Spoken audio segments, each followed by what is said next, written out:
Tag akun mendiang Vanessa Angel dan Bibi, Fuji tulis curhat pilu menyayat hati. Kepergian Vanessa Angel dan suami tercinta, Febri Andriansyah alias Bibi, hingga kini masih meninggalkan luka mendalam di hati keluarga. Tak terkecuali bagi adik Bibi, Fujianti Utami.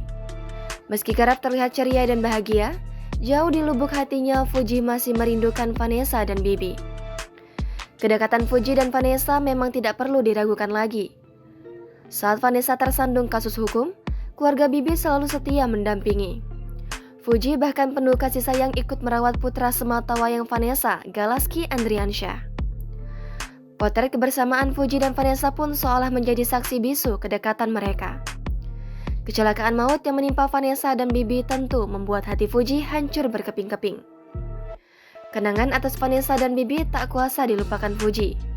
Fuji bahkan mengingat betul pesan Bibi kepadanya.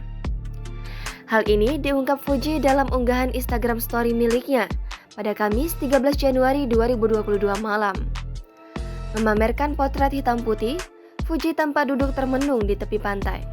Ia mengutip pesan Bibi semasa hidup, "Tenangkanlah jiwamu itu."